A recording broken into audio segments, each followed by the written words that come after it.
Assalamualaikum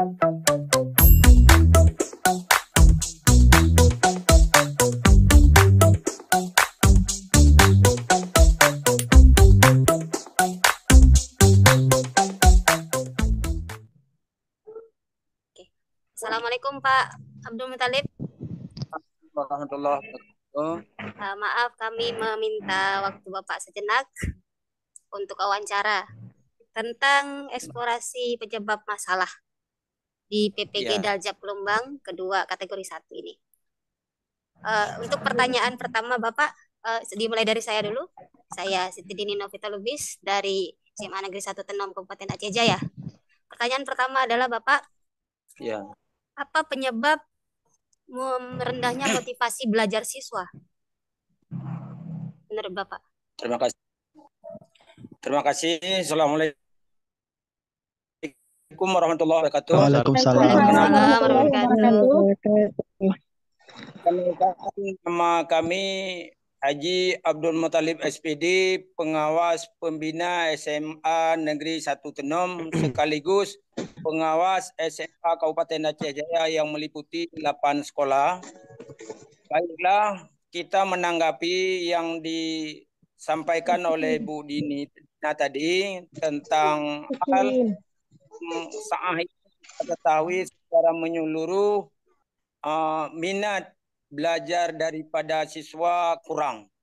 Menurut kami ada beberapa hal yang pertama adalah kita lihat selama terakhir anak-anak sungguh rata-rata minat belajarnya itu sangat menurun. Disebabkan karena pengaruh globalisasi dan media sosial yang hari ini kalau kita lihat di sekolah-sekolah kita membatasi tentang media sosial, dalam hal ini HP. Namun setelah anak kita lepas dari proses belajar mengajar di sekolah, anak-anak langsung dia berhubungan dengan media sosial HP tadi. Oleh karenanya, bila pada hari ini lepas dari keluarga dan lingkungan, ini adalah dapat menyebabkan faktor utama rendahnya minat belajar siswa. Kemudian faktor yang kedua yaitu lingkungan. Lingkungan, kalau anak itu siswanya rendah, otomatis anak-anak kita ini agak sedikit kurang peduli terhadap pendidikan. Oleh karenanya kami selaku pengawas selalu mengenjot melalui kepala sekolah, kiranya di sekolah di samping adanya pembelajaran di pagi hari dapat melaksanakan kegiatan-kegiatan ekstrakurikuler atau ekskul yang lainnya di sekolah yang bisa berdampak terhadap perubahan mutu pendidikan ke depan. Demikian.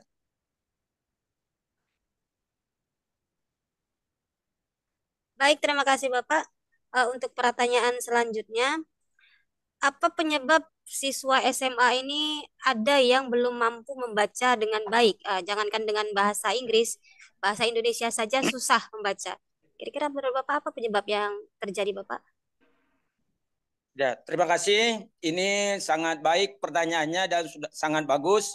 Saya hari ini di pengawas lebih kurang sudah memasuki ke umur ke-10 sebagai pengawas, 10 tahun maksud saya. Di PNS atau guru 33 tahun. Secara menyeluruh saya baca dan saya lihat hari ini memang bukan kita menyalahkan satu sama lain, tapi basic kita lihat terutama sekali teman-teman kita di SD ini adalah agak sedikit kurang kepedulian terhadap baca tulis kepada siswa.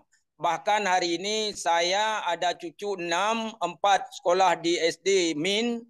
Jadi di sana targetnya hanya PR. Yang kerjakan PR itu adalah orang tua itu sendiri. Oleh karenanya basic di sekolah adalah SD, SMP. tempat awal anak dapat melatih membaca. Saya memberi contoh cucu saya sendiri. Saya minta kepada mamanya kiranya dapat diberikan pelajaran utama tentang membaca. Karena membaca adalah kunci kesuksesan untuk dia mengetahui atau pintu untuk dapat dia mengetahui yang lainnya. Nah, oleh karenanya ada beberapa sekolah yang saya harapkan kepada kepala sekolah seperti SMA 1 Indrajaya. Ini ada guru-guru khusus. Kita lihat bila ada anak-anak yang kurang mampu untuk membaca, kita kumpulkan dalam satu ruangan untuk kita latih cara membaca yang benar dan yang baik, yang sehingga tidak menyusahkan guru-guru bidang studi yang lain untuk menerapkan pembelajaran. Karena kalau guru-guru bidang studi seperti bahasa Indonesia, bahasa Inggris, matematik, fisika, kimia, dan lainnya, dia tidak membutuhkan waktu yang banyak untuk melatih secara ekstra terhadap siswa kita. Demikian, Bu. Baik, terima kasih Bapak atas jawaban Bapak. Untuk pertanyaan selanjutnya Bapak, bagaimana pendapat Bapak tentang kurangnya relasi atau hubungan yang terjalin antara guru dengan siswa dan orang tua siswa ini yang berdampak pada pembelajaran dan pendidikan siswa itu sendiri? Terima kasih. Ini pertanyaan yang ketiga, sangat bagus juga. Tapi kalau kita lihat, kita di Aceh Jaya secara rata-rata hubungan siswa dengan guru itu memang baik. Kita lihat yaitu berhasilnya siswa yaitu dalam berbagai macam event, termasuk O2SN dan kegiatan-kegiatan perlombaan lainnya, baik yang dilaksanakan oleh sekolah maupun tingkat kecamatan dan kabupaten, bahkan ke provinsi. Anak kita di Aceh Jaya, khususnya di tingkat SMA SMK se-Kabupaten Aceh Jaya, tiap tahun pernah kita kirim anak kita itu mewakili dalam berbagai macam event. Namun kita lihat, kita tidak menafikan masih ada di sekolah-sekolah hari ini yang relasi gurunya itu dengan siswa kurang harmonis. Ini yang pertama, faktornya adalah masih ada di sekolah hari ini seorang guru bahasa Inggris mengajar mata pelajaran yang lain. Jadi relevansi mata pelajaran yang dimiliki oleh guru itu ini dapat melenceng terhadap program sebagaimana yang tertera di RPP. Karena dia harus menguasai bahan dulu sebelum masuk kelas. Jadi oleh karenanya, karena kita hari ini pemerintah belum mampu menyediakan guru secara menyeluruh di setiap SMA, SMK, makanya ini faktor utama yang menyebabkan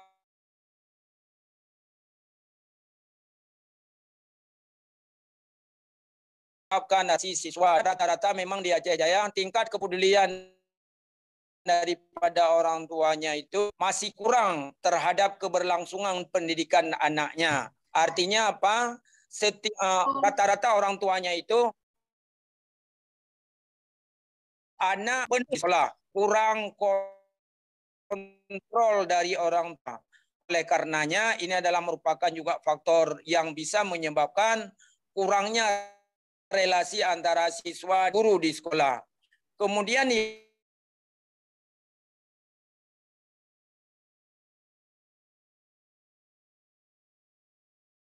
yang ketiga,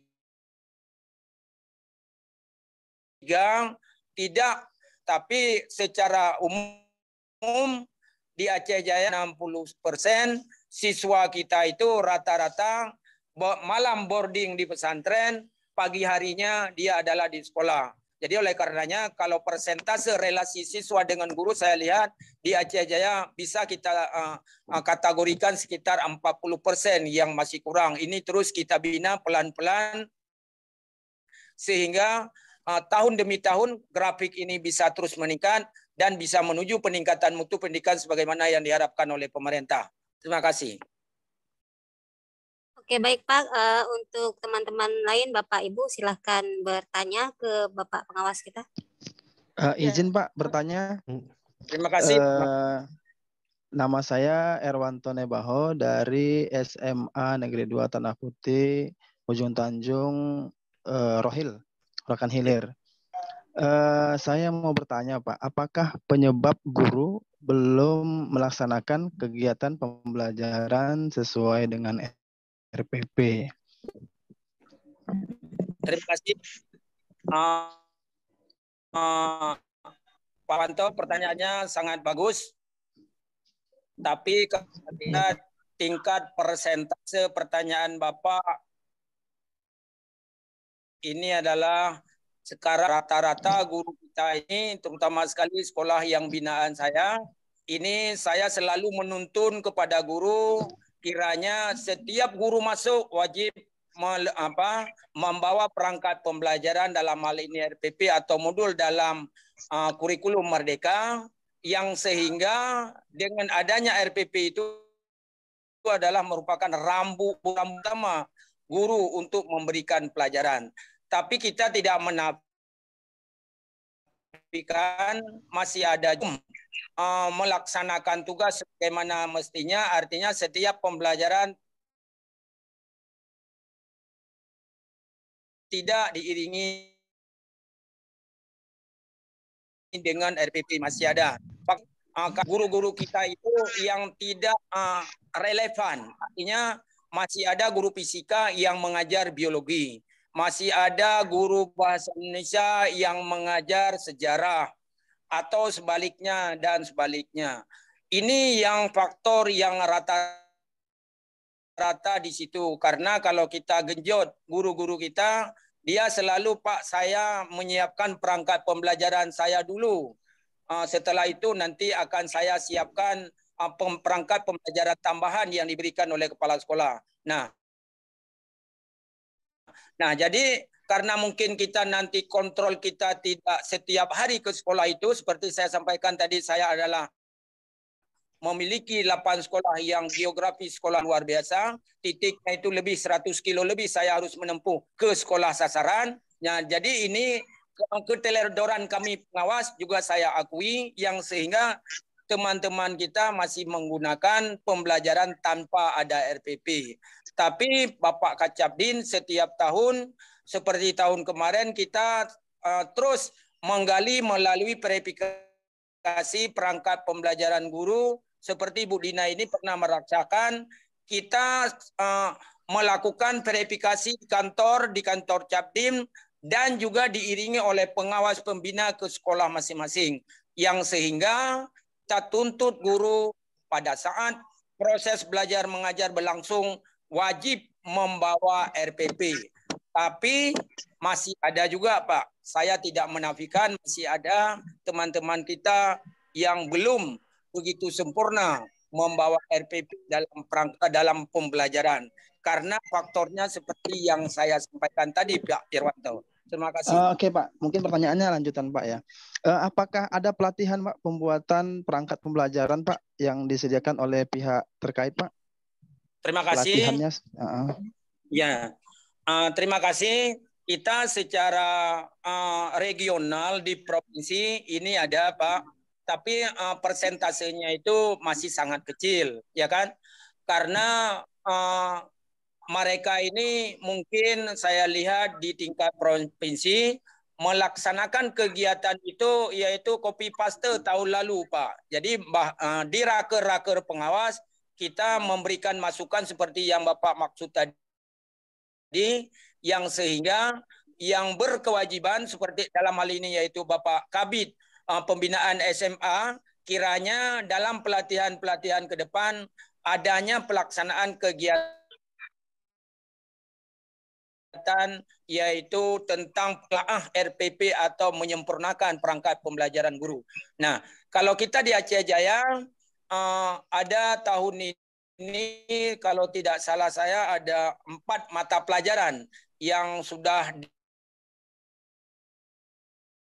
dicoba tahun ini untuk materi tentang pengkajian RPP di dalam pelatihan mata pelajaran seperti hari ini kimia kalau tidak salah saya kemarin dengan kalau nggak salah bahasa Indonesia yang sebagai pengasuh itu adalah dosen kita dari USK Bandar Aceh, Pak.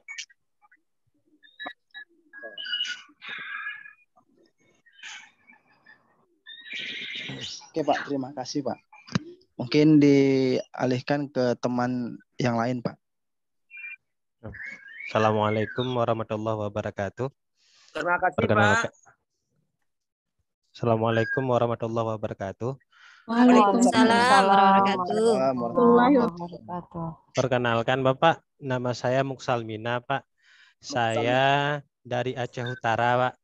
Bertugas di SMA Negeri 1 Syamtalera Bayu. Yang ingin saya tanyakan Pak, sekarang kan dunia ini kan masih makin canggih Pak. Ya, betul. Begitu juga dengan teknologi. Kira-kira dalam pemanfaatan teknologi tersebut, apa saja kesulitan guru ini dalam mengaplikasikan teknologi tersebut membawa kepada pembelajaran di kelas, Pak? Kesulitan apa yang guru rasakan saat menggunakan teknologi dalam pembelajaran, Pak? Ya, terima kasih. Untuk kita lihat kombinasi guru dalam menyampaikan pembelajaran melalui IT, ini kita lihat memang kendala-kendala yang didapat, terutama sekali kalau kami di Aceh Jaya, secara menyeluruh geografisnya itu belum semua bisa terkonek dengan internet yang sempurna, karena ada beberapa sekolah yang di pedalaman. Tapi kalau yang seperti SMA Tenom ini hampir kita sebut sekolah yang sempurna, karena ketahui mereka ini sudah 2 kali mendapat akreditasi A kemarin, dan setiap tahun dalam 3 tahun terakhir ini anak-anak selalu lulus di perguruan tinggi negeri yang favorit itu terus meningkat. Nah, namun seperti kita sampaikan tadi, masih ada juga guru-guru kita yang terkendala dalam menyampaikan mata pelajaran itu melalui IT. Pertama sekali yaitu rata-rata saya lihat masih ada guru-guru kita yang keluaran, artinya bahasa kata itu ya tahunnya itu ya, tahun kelahirannya itu yang umur-umur 50 ke atas itu ini agak sedikit kikuk dia tentang itu satu. Kemudian yang kedua yaitu keterbatasan sekolah dalam persiapan IT.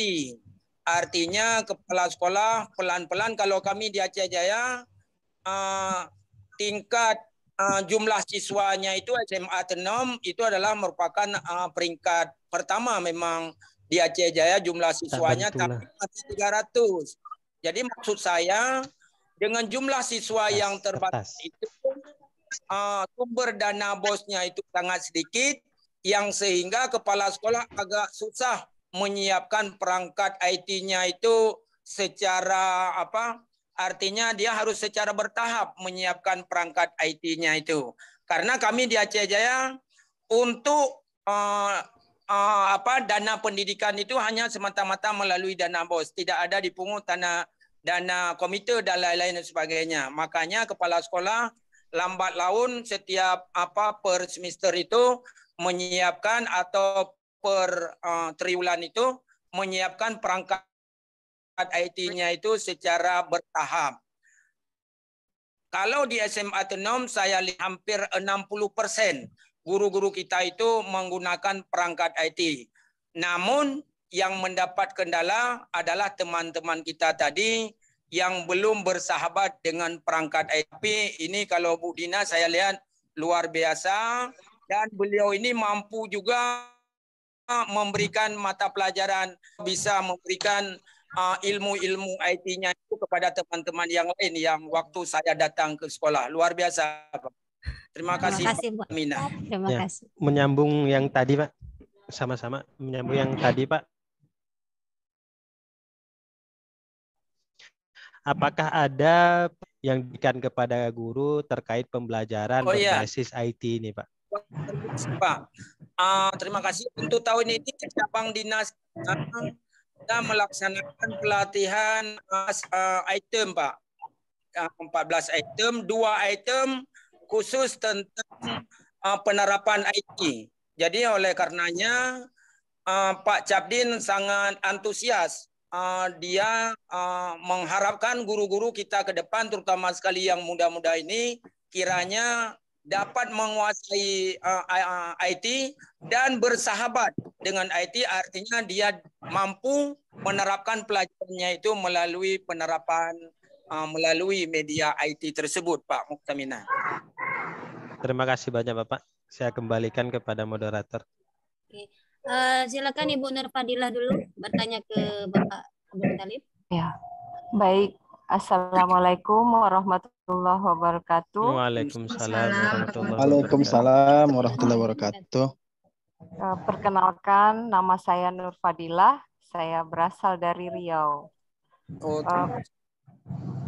Pertanyaan saya, Pak, ini mengenai sarana dan prasarana serta sumber daya manusia atau tenaga pendidik untuk siswa ABK, anak berkebutuhan khusus, itu masih kurang memadai. Kira-kira penyebabnya apa ya, Pak? Ya, terima kasih, Bu. Untuk penerapan yaitu pelajaran yang berkhusus kepada anak kita yang Kabupaten Aceh Jaya, dapat saya sampaikan kita di Aceh Jaya di Negeri Aceh Jaya. Kebetulan juga saya termasuk pembina di dalamnya, Bu. Jadi anak-anak kita yang masih tingkat menerima pendidikan, mereka itu akan kita arahkan ke SLB di Aceh Jaya, SLB Negeri Aceh Jaya. Namun apabila dia sudah berada di sekolah, ini sudah kita arahkan melalui kepala sekolah supaya anak-anak kita yang berkebutuhan khusus ini dapat diarahkan 1-2 orang guru untuk membimbing dan mengarahkannya. Dan apabila ada anak itu di dalam yang menerima pelajaran reguler dengan teman-teman yang lain, ini kita harapkan selalu dalam pembinaan saya di sekolah, guru khusus anak kita ini. Artinya apa? Kalau anak lain diberikan pelajaran secara umum, kepada anak ini perlu ada ekstra tuntunan khusus ya anak-anak. Saya sampaikan, saya tidak malu menyampaikan ada di SMA Negeri 1 Jaya, Bu, Indrajaya. Anak kita di Indrajaya itu ada 2 orang yang masih belum mampu membaca seperti Bu Rina sampaikan tadi, terbata-bata dia. Jadi saya arahkan pada jam 10 sampai jam 11 beliau ini beberapa orang kita masukkan dalam satu ruang dan dibina oleh guru untuk bisa dia membaca. Ini sudah kita terapkan, Bu. Tapi kalau di Kinom saya lihat tahun lalu orang, tahun ini saya lihat belum ada yang terdata tentang anak yang berkebutuhan khusus yang sehingga perlu ada kegiatan ekstra bagi guru untuk memberikan. Tapi kita lalu di dalam 4 MKK kepala SMA dan SMK mengarahkan supaya bila ada anak-anak kita yang berkebutuhan khusus di SMA dan SMK, kepala sekolah harus bertindak proaktif dalam menindaklanjuti pembelajaran kepada anak tersebut. Demikian, Bu. Baik, Pak. Terima kasih. Oke, selanjutnya Ibu Mirawati, silakan Bu Mira pertanyaannya. Oke, terima kasih Bu Dini. Assalamualaikum warahmatullahi wabarakatuh, Pak. Waalaikumsalam, Bu Mira. Iya, perkenalkan Pak, nama saya Mirawati. Saya berasal dari Aceh Tenggara. Saya Negeri 3 Kutacani, Pak. Ya. Ya, pertanyaan saya, Pak, faktor lingkungan kan sangat berpengaruh ya, Pak, terhadap minat dan proses belajar mengajar peserta didik ini, Pak. Yang saya tanyakan adalah faktor seperti apa atau lingkungan seperti apa Pak yang bisa menjadikan peserta didik kita ini menjadi lebih positif gitu Pak. Bisa maksudnya kan faktor lingkungan itu bisa internal dan eksternal Pak. Betul. Terima kasih Bu Mira. Faktor lingkungan saya lihat yang pertama memang kita pelan-pelan sebagaimana arahan Bapak Kadis. Ini terutama sekali saya lihat anak-anak yang boarding school itu yang ada pesantren atau menetap ini memang sangat bagus dibandingkan anak-anak kita yang reguler biasa. Tapi di situ perlu kita kerja keras dengan lingkungan. Jadi kalau di Tenom hari ini saya tidak begitu risau lagi karena di Tenom ini, karena kami di Aceh Jaya Bu, Tenom dengan kecamatan Tenom dan kecamatan Jaya itu dua kecamatan yang agak sedikit grade pendidikannya itu tidak bimbang lagi kita Bu. Nah kalau di kecamatan masih bimbang karena lingkungannya itu belum begitu signifikan terhadap pendidikan karena kami kan kecamatan yang baru lahir tahun 2002 dulu. Nah, jadi pelan-pelan dan setelah 3 tahun kami dilanda musibah tsunami yang sangat dahsyat, yang luar biasa. Setelah itu kami bangkit pelan-pelan dan yang luar biasa. Jadi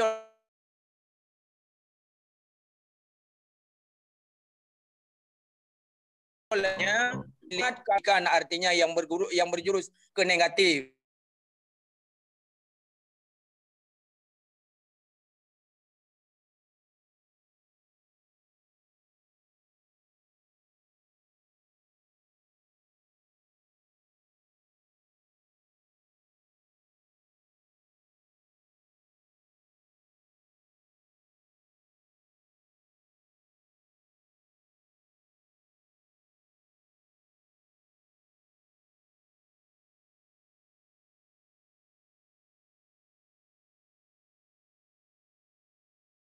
Lalu kita libatkan This meeting is being recorded. Mensosialisasikan atau mengkampanyekan tentang perlunya pendidikan seperti yang kita rasakan pada saat ini. Ya. Terima kasih Pak, sangat jelas alasannya. Saya kembalikan ke moderator Ibu Dini. Oke, terima kasih Bu Mirawati. Kita lanjut ke Ibu Eva ya. Silakan Bu Eva dengan pertanyaannya, Bu Eva. Assalamualaikum warahmatullahi wabarakatuh. Salam. Nama saya Eva Juliani, Pak. Kebetulan saya ngajar di SMP Negeri 3 Jaya. Dari Aceh Jaya, Pak. Ya, ya. Di sini saya ingin menanyakan model-model pembelajaran yang inovatif itu dapat membuat murid-murid kita tertarik ya, Pak, ya, untuk mendengarkan gurunya, menyimak pelajaran. Apakah di sekolah kita apakah di sekolah-sekolah kita di Aceh Jaya ini, Pak, ataupun di luar-luaran itu sudah menerapkan model-model pembelajaran inovatif, Pak, bagi guru-gurunya? Itu saja, Pak. Terima kasih, Bu Eva. Luar biasa pertanyaannya. Itulah yang dambaan kita pada hari ini. Jadi saya lihat teman-teman kita baik di SD, SMP, dan SMA hari ini sudah berpikir ke arah penerapan pembelajaran secara inovatif. Tapi kita terus secara hari demi hari kita genjot guru kita dan kita mohon kiranya guru kita itu dapat melakukan pembelajaran yang inovatif. Sekurang-kurangnya saya selalu mengatakan setiap guru kita menulis perangkat pembelajaran, apa yang tertulis dalam perangkat pembelajaran itu wajib diterapkan kepada siswa. Contohnya ada tertulis itu metode diskusi, metode yaitu ada lab dan lain sebagainya. Jadi itu adalah langkah-langkah pembelajaran yang mengarah kepada yang inovatif. Dan lebih-lebih ini saya lihat ke Ibu Dina kita, ini adalah saya lihat luar biasa beliau ini menerapkan pembelajaran bahasa Inggris siswa di Tenom. Yang kita lihat setiap ada event-event kegiatan selalu ada tampil di sana, Bu. Artinya apa? Adanya interaksi antara anak bahasa Inggris sesama bahasa Inggris, bahasa Arab dengan bahasa Arab, muncul anak-anak itu terampil. Artinya apa? Ini adanya sentuhan pembelajaran yang inovatif yang dibina oleh guru kita, salah seorangnya adalah Ibu Dini, yang hari ini dia menerapkan pembelajaran yang inovatif. Bila dia tidak menerapkan pembelajaran yang inovatif, siswa tak pernah muncul dia di dalam kegiatan-kegiatan tampil di depan khalayak umum yang sebagaimana pernah kita lihat di SMA Tenom ini. Oleh karenanya kita dari Inggris, guru bahasa Indonesia atau guru-guru IPS yang lainnya, kita tidak tertutup kemungkinan mampu melakukan pembelajaran-pembelajaran yang inovatif. Artinya apa? Pembelajaran-pembelajaran yang bisa bisa mengikat atau menarik minat daripada siswa terhadap ingin menggali pelajaran yang diberikan oleh guru tersebut, Bu. Satu lagi Pak, pertanyaan saya, ada nggak hambatan-hambatan bagi guru-guru itu ingin menerapkan pembelajaran inovatif di kelas, Pak? Ya, ada Bu. Ini kita lihat terutama sekali ya guru-guru kita dengan tanda kutip masih ada juga guru-guru kita ini yang malas ya. Malas, dia masih secara manual seperti penerapan kami dulu. Tapi walau demikian selalu kami mengajak di dalam pertemuan-pertemuan dengan teman kita ini, kita tidak bisa bersikeras dengan model-model pembelajaran lama, karena hari ini anak-anak kita di samping juga dia sekolah hari ini di Aceh Jaya misalnya, sebentar lagi dia akan melanglang buana di perguruan tinggi yang melihat teman-temannya itu yang begitu kreatif dan inovatif, sementara anak kita itu tidak atau akan mengendap sebagaimana yang kita lihat misalnya pada hari ini. Tapi kami dengan Bapak Kacapdin selalu di mana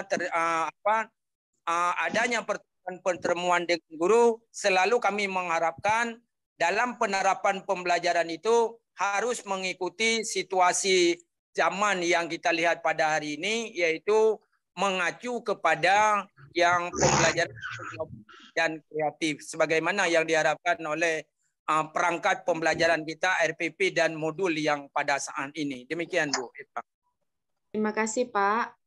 Oke, terima kasih juga Bu Eva. Silakan Pak Tohjali dengan pertanyaannya. Pak Tohjali ada? Kalau Pak Tohjali tidak ada, kita lanjut ke Bu Devi aja. Ada Pak Tohjali. Masih di mute Pak Tohjali, silakan nyalakan mikrofonnya. Oke. Assalamualaikum warahmatullahi wabarakatuh. Waalaikumsalam warahmatullahi wabarakatuh. Saya Tohjali, salah satu guru SD Negeri 08 Samsam di daerah Kabupaten Siak, Kecamatan Kandis. Alhamdulillah. Terima kasih Pak Tohjali. Iya, saya berasal dari Riau, Pak. Saya ingin bertanya, sekarang ini kan pembelajaran di guru itu sudah harus berbasis HOTS atau HOTS gitu Pak ya. Jadi saya ingin bertanya kepada Bapak sebagai seorang pengawas, kira-kira dalam pengamatan Bapak itu adakah kendala-kendala dalam pelaksanaan pelajaran yang berbasis HOTS? Terima kasih Pak.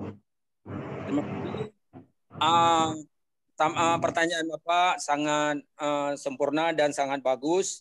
Terutama sekali kalau di SMA ini adalah merupakan suatu hal yang sangat kita dambakan, Pak. Jadi pembelajaran yang hot ini adalah suatu cakrawala pembelajaran yang membuka cara pikir si anak kepada pembelajaran yang maju. Oleh karenanya guru perlu adanya tingkatan-tingkatan pembelajaran. Artinya tidak boleh lagi seperti dulu. Artinya dia nanti ada C1, C2, C3 sampai dengan C6. Tapi Pak Rajali, kita harus mengerti juga, mohon maaf juga kita dan saya juga guru, kita harus mengerti teman-teman kita ini produknya bukan kita memang menafikan, tidak sama. Misalnya kalau saya keluaran Universitas Negeri Pak Jali U4 atau bagaimana. Jadi ini juga sangat berpengaruh saya lihat dari guru kita dari latar belakangnya itu. Lebih-lebih mohon maaf guru-guru kita hari ini yang lulus atau yang sudah menjadi guru, ini ada juga mohon maaf teman-teman kita yang latar belakangnya itu adalah sekolah Sabtu Minggu, sehingga saya lihat guru-guru ini mengarah kepada pembelajaran yang hot karena mereka ini belum mampu menguasai materi secara sempurna. Makanya seperti pertanyaan Bapak tadi itu ada kerja keras dari Bapak Kacabdin dan Bapak Kadis atau nanti melalui kerja MGMP. Di dalam MGMP itu kita menggali materi-materi yang sehingga bisa dikuasai oleh guru, yang sehingga guru tahu dia mana mata pelajaran dan bagaimana cara yang pembelajaran yang jangan cara masalah gurunya saja belum tahu, ini yang menjadi kendala Pak. Jadi karenanya menafikan ini adalah merupakan ruang lingkup kita sangat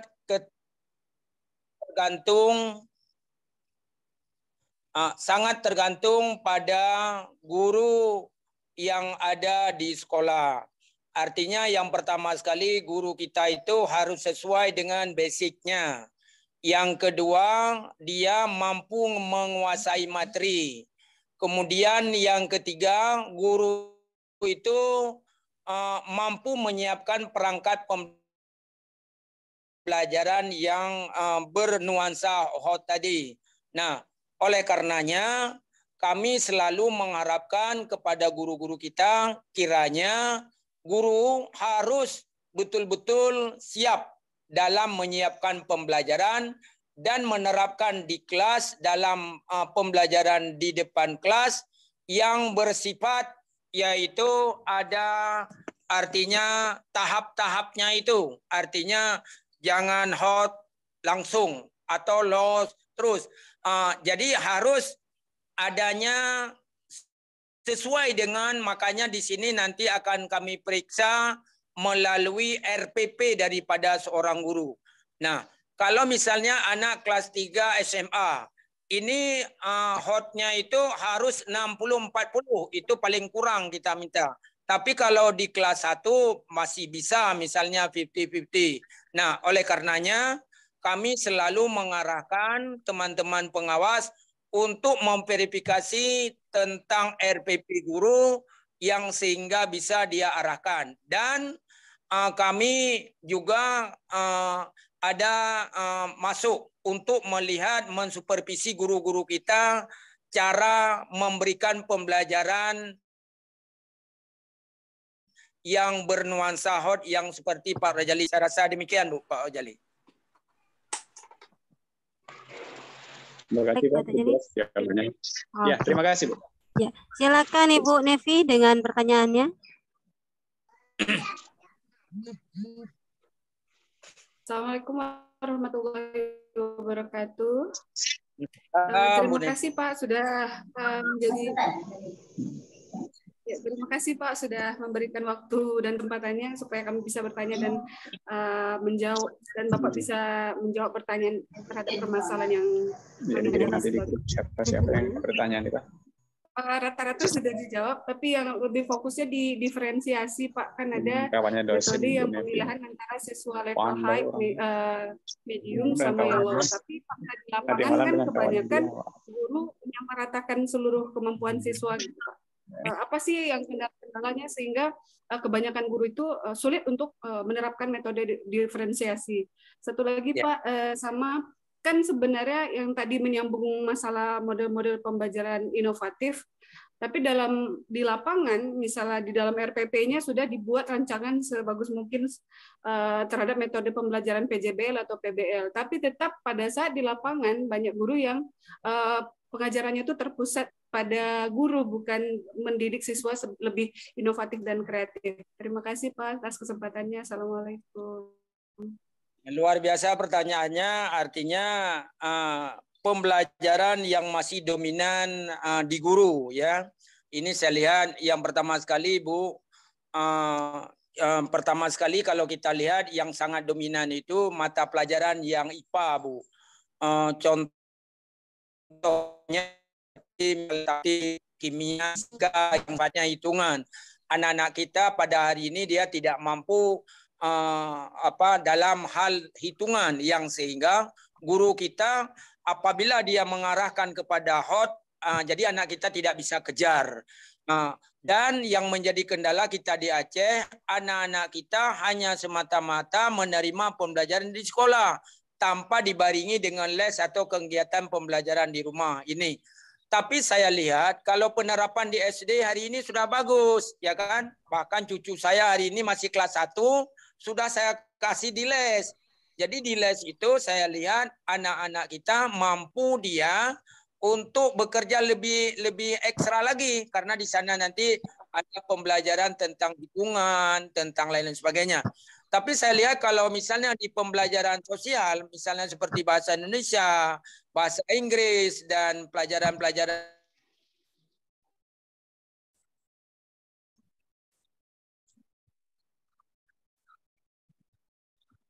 eksakta. Artinya apa? Teman-teman kita yang mata pelajaran sosial ini lebih mudah dibandingkan dengan teman-teman kita yang guru yang IPA, karena kendalanya di sana tadi. Jadi oleh karenanya saya lihat untuk teman-teman kita yang mata pelajaran IPS ini ada sedikit penekanan dari kami pengawas.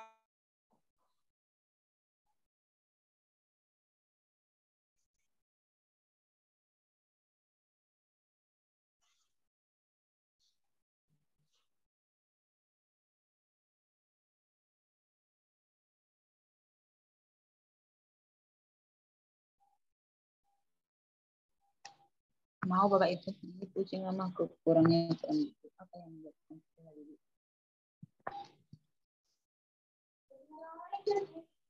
ya nggak usah lah,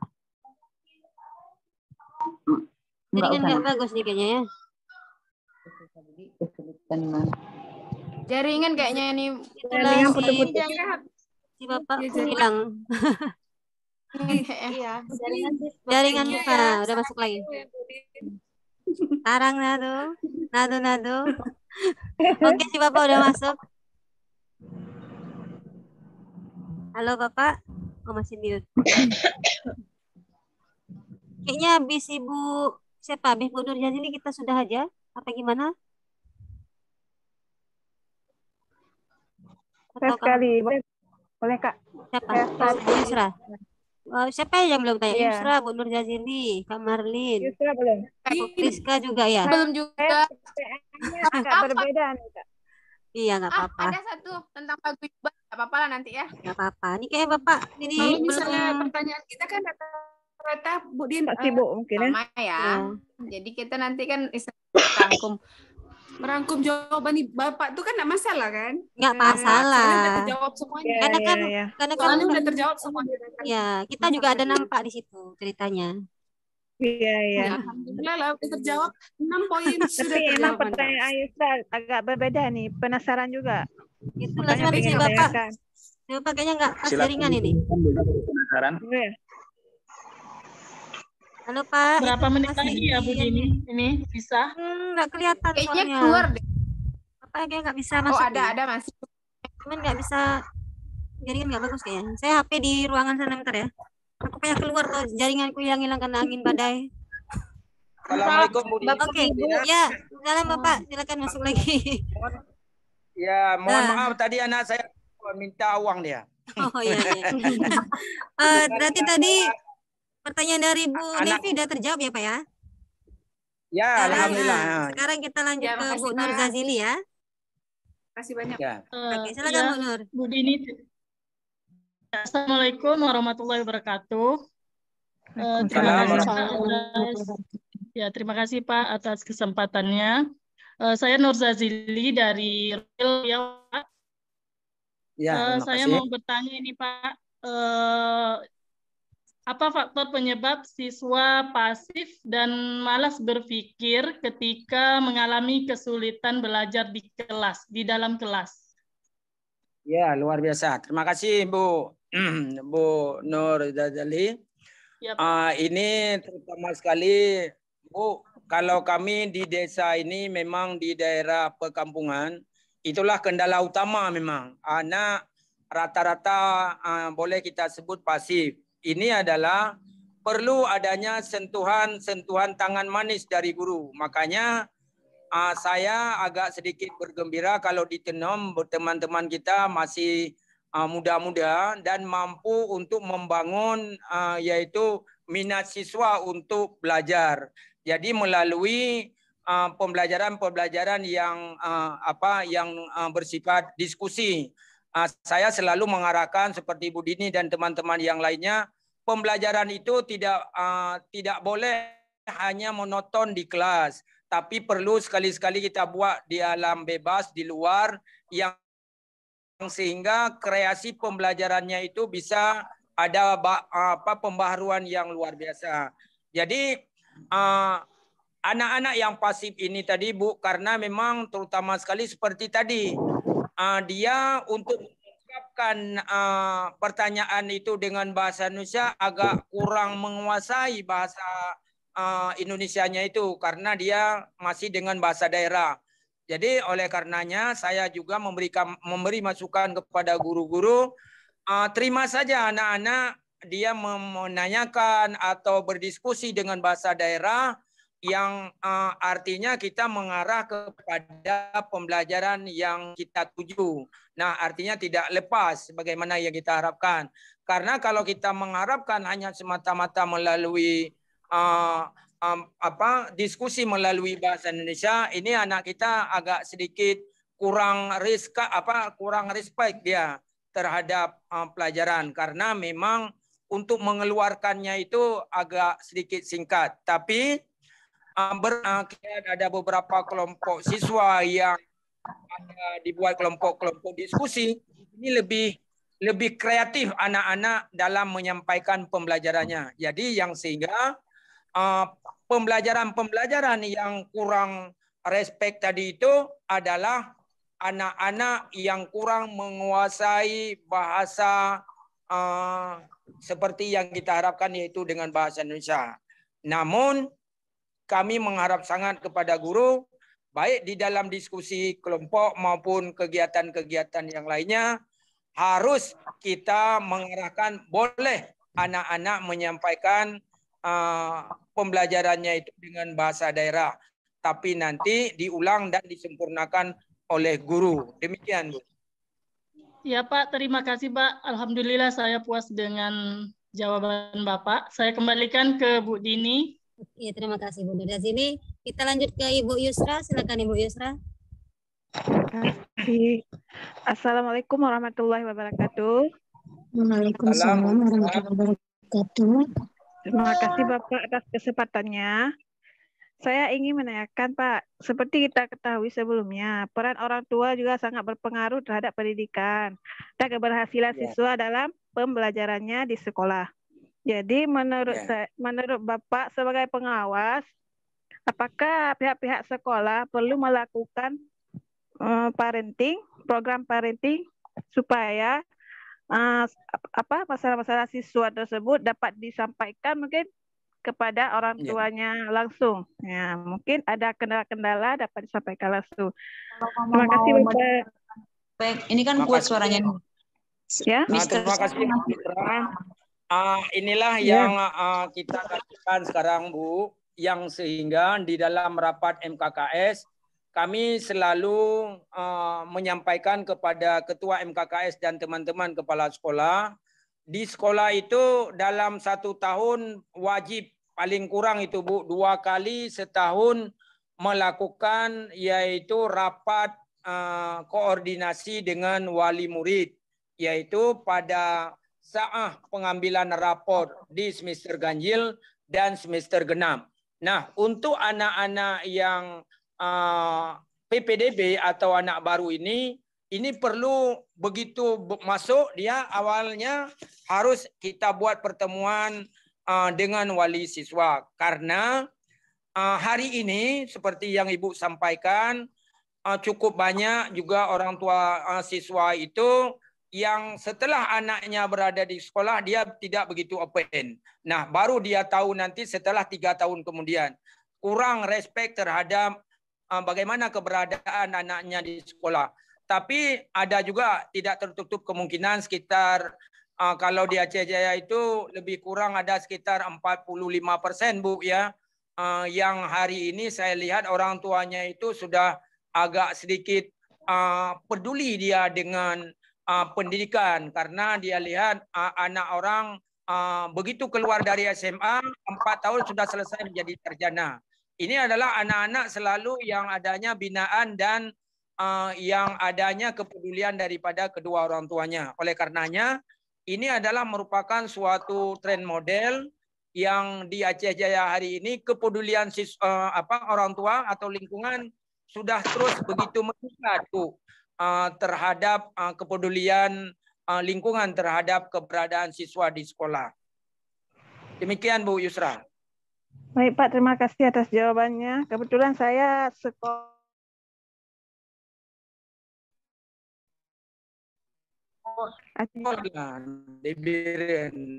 Terima kasih Pak penjelasannya, sangat puas dengan penjelasan Bapak. Terima kasih Bu Yusra. Saya kembalikan ke moderator. Bu Dini. Terima kasih Bu Yusra juga. Kita lanjut ke Ibu Friska. Silakan Bu Friska. Ya, terima kasih Bu Dini. Kebetulan pertanyaan saya tadi hampir sama dengan Ibu Yusra ya Pak ya. Membangun relasi orang tua. Jadi kayak di sekolah saya Pak, yang mindset orang tua kalau anaknya udah disekolahkan, dia tuh cuma mau tahu anaknya hasilnya bagus gitu ya Pak ya. Kemudian kalau misalnya mereka udah istilahnya memberikan anaknya tuh ke sekolah, berarti mereka tuh merasa udah nggak ada lagi bertanggung jawab. Jadi seperti yang Bapak bilang, memang harus ada. Alhamdulillah terjawab. Tadi saya mau bertanya gini Pak, berapa kali seharusnya kita itu mengundang orang tua sebaiknya ya Pak ya? Tapi karena Bapak udah menjawab 2 kali itu memang udah harus dan wajib ya Pak ya untuk mengundang orang tua. Jadi udah terjawab pertanyaan saya juga sama-sama Bu Yusra. Cuman itu Pak, yang menjadi kendala kami di sekolah sekarang adalah masih ada mindset orang tua itu Pak yang ngerasa kalau udah disekolahkan ya udah sekolah. Nanti orang tua menunggu hasil ijazah. Kalau anaknya misalnya nih ya Pak ya, ada pembagian IPA IPS. Kalau mereka tuh merasa bahwa mereka pengen anaknya IPA. Kalau anaknya, kenapa anaknya jadi IPS? Mereka nggak mau tahu. Mereka maunya IPA. Itu aja yang agak berat di sekolah saya Pak. Nah, tapi itu ada jalan keluar Bu. Yang pertama Ibu, kalau misalnya Ibu sebagai bekerja sama dengan wali kelas Bu. Jadi nanti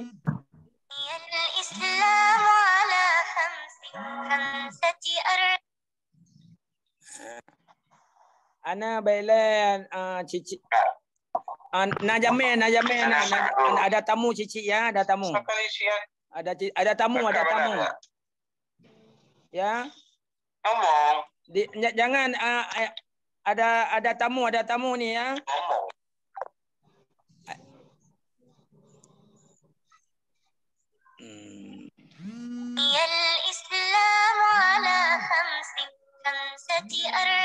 Kayaknya penting itu teleponnya. Iya. Siapa lagi Bu yang belum konek? Nanti kita udahin aja kan sebabnya juga. Iya. Ini udah lumayan panjang kita. Udah lumayan lama kita mengetahui Bapak itu ya. Ini mohon maaf Bu, itu cucu saya ini yang di Sigli. Ya, jadi dia kalau sudah ngambek, telepon cicinya. Mohon maaf. Iya, jadi saya sampaikan Bu Dini, tadi saya sambung sedikit lagi Bu. Boleh. Saya. Ya. Jadi Ibu harus koordinasi dengan wali kelas ya.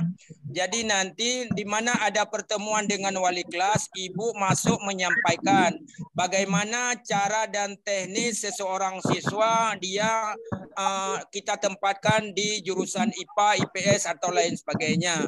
Yang sehingga orang tua itu mampu dia untuk mengklasifikasi instingnya itu, oh anak saya di sini hari ini, oh anak saya begini. Nah, kalau juga kita paksakan seperti yang disampaikan oleh orang tua, akibat yang ditimbulkan harus Bapak Ibu sampaikan ini nanti.